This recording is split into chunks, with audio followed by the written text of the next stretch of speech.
Olá, queridos, graça e paz da parte do Senhor Jesus Cristo. Como é que vocês estão? Tudo bem? Hoje estamos na lição de número 4 da nossa revista da editora Betel, cujo tema da lição é Buscando Conhecer os Caminhos do Senhor. E o texto de referência encontra-se no Salmo 25. O textuário é o versículo 4 do mesmo Salmo, que nos diz assim: Faze-me saber os teus caminhos, Senhor. Ensina-me as tuas veredas. Salmo 25, versículo 4. E a verdade aplicada nos diz: para crescer espiritualmente é preciso aprofundar nosso relacionamento com Deus e conhecer os seus caminhos. Salmo 25, versículo 1 diz assim: A ti, Senhor, levanto a minha alma. Deus meu, em ti confio. Não me deixes confundido, nem que os meus inimigos triunfem sobre mim. Guia-me na tua verdade e ensina-me, pois tu és o Deus da minha salvação. Por ti estou esperando todo o dia. Qual é o homem que teme ao Senhor? Ele o ensinará no caminho que deve escolher. A sua alma pousará no bem, e a sua descendência herdará a terra. O segredo do Senhor, versículo 14, é para os que temem, e ele lhes fará saber o seu conserto. Os meus olhos estão continuamente no Senhor, pois ele tirará os meus pés da rede, da cilada, da armadilha dos meus inimigos. Meus queridos irmãos, um salmo bastante significativo para as nossas vidas, porque ele fala de um relacionamento daqueles que servem a Deus e de Deus para com aqueles que o servem, certo? Portanto, para que haja um relacionamento, é preciso que haja conhecimento. Para eu me relacionar com alguém, eu preciso conhecê-la. Não há possibilidade de um relacionamento sem conhecer, sem dialogar. E aqui Davi, ele começa o seu diálogo com Deus, através da oração, evidentemente, levantando a sua alma ao Senhor, dizendo que confia no Senhor, e pedindo que Deus não deixe confundido, que Deus não deixe envergonhado, em outras palavras, nem que os seus inimigos triunfem sobre ele. A introdução da nossa lição, se você está com a sua lição aí, ela vai dizer assim: o Salmo 25 expressa não apenas um pedido de socorro e perdão, mas também o desejo de alguém que quer conhecer mais ainda os caminhos do Senhor e viver de acordo com os padrões de Deus, ok? Aí o comentarista, o pastor Adriel, no capítulo 1, ele vai dizer aqui que o Salmo 25 é um salmo acróstico. O que vem a ser um salmo acróstico? O que é um acróstico? É assim, ele pega as 22, melhor dizendo, letras do alfabeto hebraico, e aí ele forma um acróstico. Por exemplo, você tem o nome Jesus. Na letra J ele é justo. Na letra L é esperança. Na letra S ele é salvação. E aí sucessivamente, né? Isso é um acróstico. E, portanto, o salmista pega as 22 letras do alfabeto hebraico e forma um acróstico. Com cada letra ele forma uma frase, uma ideia, um pensamento de adoração, de louvor e de gratidão a Deus, ok? Portanto, o Salmo 25 é um salmo acróstico. No tópico 1.1, aqui nós temos a oração de Davi. Davi, ele ora a Deus, derrama a sua alma de forma profunda, fazendo a Deus os seguintes pedidos. não me deixes confundido, ou seja, não me deixe envergonhado. Faze-me saber os teus caminhos. Lembra-te, Senhor, das tuas misericórdias. Perdoa os meus pecados. Olha para a minha aflição. Olha para os meus inimigos e guarda a minha alma. Irmãos, é interessante aqui que nessa oração de Davi, nesse pedido que Davi faz ao Senhor, ele enaltece, ele evidencia os atributos de Deus, certo? Inclusive um atributo bastante significativo para as nossas vidas, que é o atributo da misericórdia de Deus. Irmãos, o que seria de nós se não fosse a misericórdia de Deus? A Bíblia diz que nós já seríamos consumidos, não estaríamos mais aqui se não fosse a misericórdia de Deus. A misericórdia de Deus em relação à graça é a seguinte: a graça é o favor que Deus nos faz quando nós não merecemos. Já a misericórdia é quando nós deveríamos ser punidos, deveríamos ser castigados e Deus não faz. Isso é a misericórdia de Deus. A palavra misericórdia, ela vem do latim. Misericórdia, você divide em duas palavras, de miséria, córdia de coração. Portanto, a palavra misericórdia, misé, vem de miséria e córdia de coração. A palavra misericórdia, portanto, é Deus colocando o seu coração na nossa miséria, porque nós somos seres miseráveis. Se não fosse a graça de Deus, irmãos, nós indubitavelmente não estaríamos mais aqui, porque nós pecamos todos os dias. Davi sabia do seu pecado e das consequências do seu pecado, Portanto, ele faz essa oração. Então é um salmo que vai falar de perdão, de orientação e de proteção de Deus, ok? No tópico 1.2, não me deixes confundido. Davi está pedindo ao Senhor para não lhe deixar envergonhado. Davi era aguerrido, batalhador, proativo, dispunha-se a fazer a vontade de Deus, cumprindo o seu chamado, e partia para o enfrentamento das batalhas que lhe eram apresentadas. E a Bíblia nos diz, queridos, que aqueles que querem servir a Deus piamente sofrerão perseguições, padecerão perseguições. Então, por Davi ser alguém aguerrido, proativo, obediente, ele enfrentou inúmeras perseguições. E aqui os inimigos de Davi, queridos, não se tratam apenas de inimigos físicos, mas também de inimigos ideológicos. Davi sofreu e enfrentou inimigos ideológicos dentro da sua própria casa, sabe, queridos?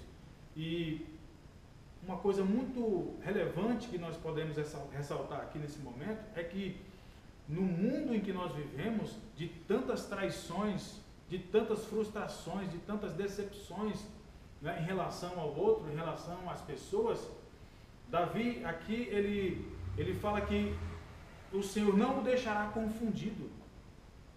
É fácil eu me confundir com alguém, é fácil me decepcionar com alguém, é fácil eu ficar frustrado com alguém, mas tenha certeza que com Deus você jamais ficará frustrado. Ah, mas Deus não me deu aquilo que eu pedia. Ora, se Deus não te deu, querido, é porque provavelmente você não está preparado para receber. Deus sabe perfeitamente que nem tudo que nós pedimos a Ele é bom para nós. E o salmista Davi sabia disso. Ele vai falar aqui, ele conhecia a fragilidade e a sua limitação de discernir o que é bom e o que é mal, certo? Então, aquilo que é bom, que a gente acha que é bom para nós, nem sempre é, e o Senhor sabe disso. E Ele sabe que se nos abençoar com aquilo de fato pode não ser uma bênção, pode ser uma maldição. Amém? Então, assim, Deus, Ele não é o gênio da lâmpada, que a gente esfrega a lâmpada, escolhe 3 pedidos e está tudo certo. Não. Deus é responsável. Deus não vai dar aquilo que vai nos prejudicar no futuro. Amém? 1.3. Perdoa os meus pecados.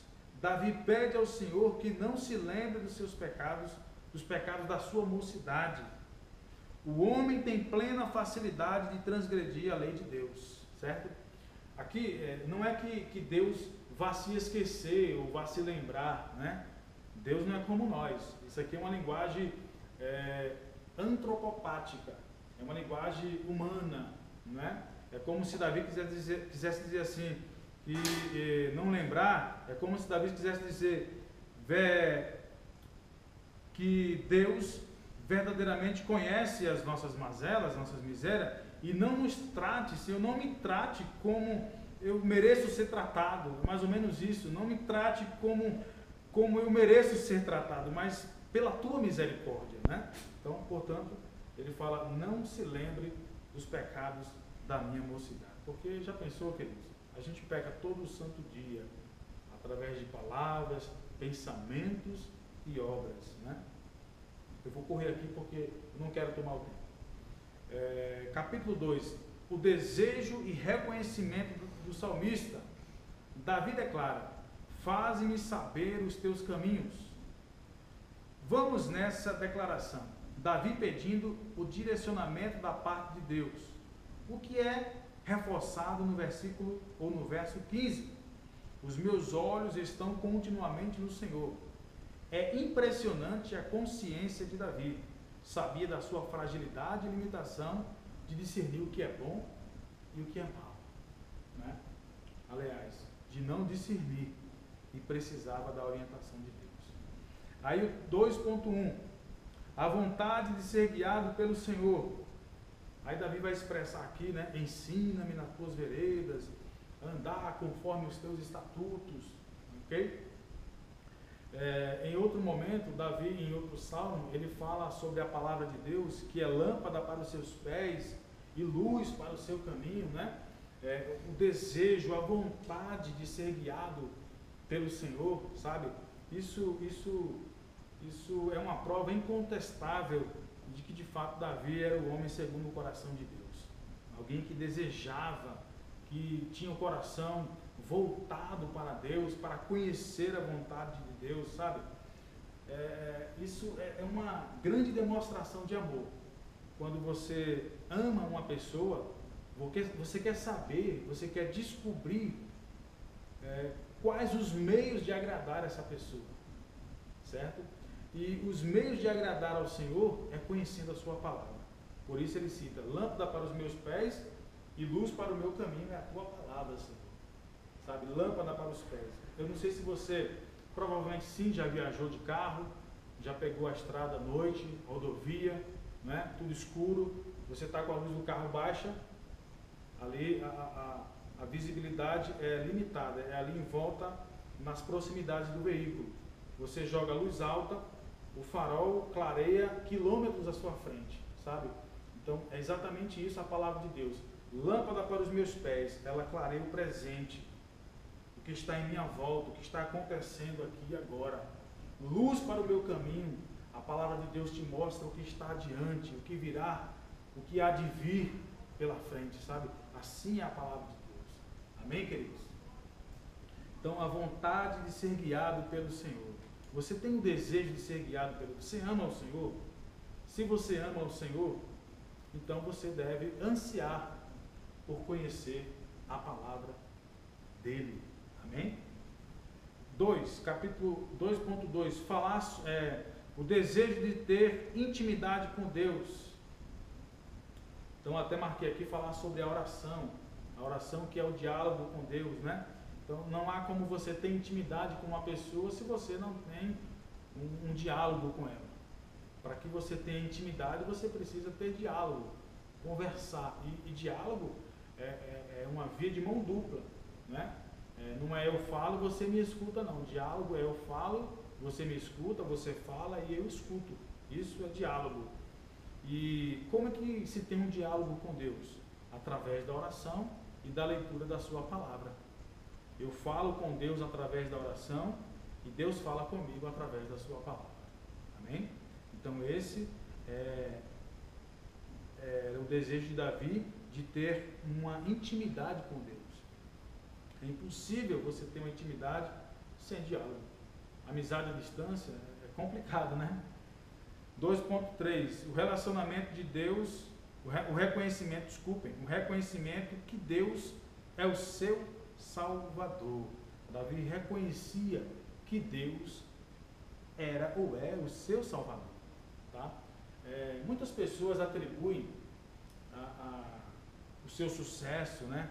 Muitas pessoas atribuem a sua força ao seu dinheiro, atribuem o seu sucesso ao conhecimento acadêmico, atribui o seu sucesso a bens materiais, sabe? A status. Mas Davi não. Davi não atribuía o segredo, aliás, o sucesso da sua vida ao fato dele ser rei, ter se tornado rei, nada disso. Davi reconhecia que a sua salvação vinha do Senhor. Porque, e no dia que essas coisas acabarem? Se eu atribuo o meu sucesso aos bens materiais, se eu atribuo o meu sucesso às coisas terrenas, ao meu conhecimento acadêmico ou coisa parecida, e se um dia isso me vier a faltar? Todo o meu sucesso, toda a minha estrutura irá se desmoronar, sabe? Por que existem muitas pessoas aí com depressão? Que depressão é exatamente a dor, né? Pela perda. A ansiedade é excesso de futuro e depressão é excesso de passado. Você perdeu, aí você sofre muito. Então, por que às vezes, no meu entender, muitas pessoas estão depressivas, caindo na depressão? Talvez pelo fato de depositar toda a sua confiança, né? Todo o seu sucesso naquilo que é visível, naquilo que é palpável, ao invés de depositar em Deus, né? A fonte segura, aleluia, de salvação. O capítulo 3 da lição vai falar sobre conhecendo os caminhos do Senhor. Aí há na atualidade uma ênfase nas conquistas, né? Nas conquistas pessoais, restritas à vida na terra. Uma busca incessante por prosperidade financeira, soluções imediatas dos problemas e o rol da fama. Cristo tem sido colocado na condição de garçom por muitos que se dizem servos do Senhor. O que é isso aqui? Na minha compreensão, queridos, pessoas que buscam a Deus pelo que Deus pode fazer por elas, ao invés de buscarem a Deus pelo que Deus é, pelo que Deus pode fazer nelas. Observe, fazer por elas e fazer nelas. Eu não devo buscar me aproximar de Deus visando no que Ele pode fazer por mim, do ponto de vista material, do ponto de vista físico, né? Visível, certo? Eu devo me aproximar de Deus visando o que Ele pode fazer em mim, dentro de mim, da mudança que Ele pode fazer em mim, sabe? É por isso que muitas casas espirituais, muitas pessoas se desmoronam, né? Porque ao perder os bens ou não conquistando os bens, a sua fé vem desvalecer. Você com certeza já leu a história que Jesus conta, a parábola do homem que edificou a sua casa sobre a areia e do homem que edificou a sua casa sobre a rocha, né? E essas pessoas, sabe, que buscam incessantemente a prosperidade financeira em detrimento de uma vida espiritual com Deus, é exatamente aquele homem que construiu a sua casa sobre areia. E na primeira tempestade, no primeiro vendaval, a sua fé vem a se desmoronar. Então é lamentável e é preocupante, queridos. E uma coisa muito interessante aqui, que se aprende aqui com esse salmo de Davi, é que Deus não revela o seu segredo a qualquer um. Se você pega aqui o versículo 14, o verso 14 do Salmo 25, que nós lemos, vai dizer assim: o segredo do Senhor é para os que o temem, e Ele lhes fará saber o seu conserto. Olha, a prerrogativa para você compreender, entender a vontade de Deus para a sua vida, conhecer os caminhos de Deus, a prerrogativa para isso não é erudição, sabe? Engana-se que ter leitura, ter diplomas acadêmicos, ter títulos acadêmicos, fará conhecer os caminhos do Senhor, de forma alguma. O segredo para conhecer os caminhos do Senhor é trilhar pelo caminho da humildade, pelo caminho da obediência. Aleluia, glória a Deus. Porque não adianta erudição sem obediência. Não adianta ser acadêmico sem ter humildade. Porque Deus abate os soberbos e dá graça aos humildes. O segredo do Senhor, conhecer o segredo do Senhor, conhecer o caminho do Senhor, para os eruditos, é como um livro lacrado. Está lacrado. Você só consegue deslacrar esse livro se você tiver a chave da obediência, a chave da humildade, a chave do amor, sabe? A chave da obediência, é isso mesmo, da obediência para com Deus. Ok? Por que muitos ímpios aí, que prosperam financeiramente, não têm a graça de Deus? Não pense que ser próspero financeiramente é ser agraciado por Deus. Tá? Não pense isso. Porque se isso for verdade, todos aqueles que não são financeiramente prósperos, então seria um desgraçado. Então, de forma alguma, a graça de Deus não consiste em bens materiais. A graça de Deus consiste na salvação. A graça de Deus consiste em ter o nome escrito no livro da vida. O apóstolo Paulo já disse que o reino de Deus não é comida nem bebida, mas gozo, paz e alegria na pessoa do Senhor Jesus Cristo. Aleluia, glória a Deus. Então, buscando conhecer os caminhos do Senhor. Sabe, quando você adquire um bem muito precioso, e todo bem ele vem com um manual, não é isso? Você recebe um manual para você saber como que vai usufruir daquele bem, como que aquele bem poderá ser útil para a sua vida. Agora imagine você ganhar um bem muito valioso, muito precioso, que você não teria condições de comprar, e aí você vai tentar usufruir desse bem sem ler o manual. Provavelmente você não vai se dar bem. Provavelmente você não vai se dar bem. Agora, imagina você ler o manual desse bem, conhecer a fundo como que se desfruta desse bem. Seu sucesso será absoluto. Da mesma forma, é o nosso relacionamento com Deus, sabe, queridos?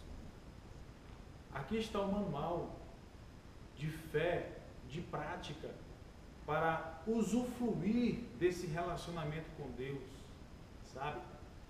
E só não aproveita quem não quer, amém?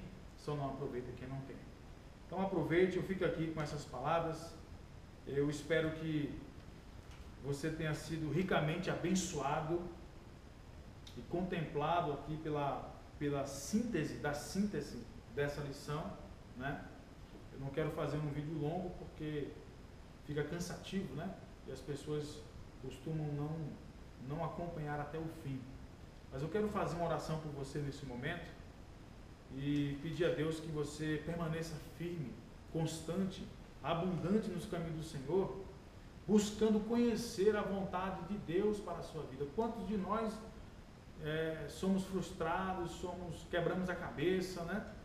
Porque a gente não conhece o manual, não conhece como agradar ao Senhor. Amém?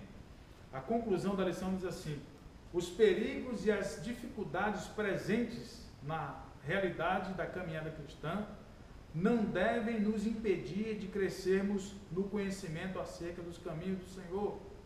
e de buscarmos viver segundo a vontade de Deus. Queridos, que Deus abençoe vocês, rica e abundantemente, tá bom? Procure preservar, procure regar esse relacionamento com Deus através da oração e da leitura da sua palavra. Baixe a sua cabeça, eu quero fazer uma oração por você. Querido Deus, querido Pai, quero te agradecer, Senhor, quero te louvar pela vida dessas pessoas, que o Senhor venha rica e abundantemente abençoá-las, que o Senhor venha revelar para elas o teu segredo, a tua vontade, os teus desígnios, os teus preceitos para a vida de cada uma delas. Em nome de Jesus, que nenhuma delas sejam confundidas, que nenhuma delas, Senhor, se sintam desamparadas, mas que se sintam assistidas, agraciadas pelo Senhor. É o que eu te peço e desde já te agradeço em nome de Jesus. Amém. Que Deus te abençoe rica e abundantemente.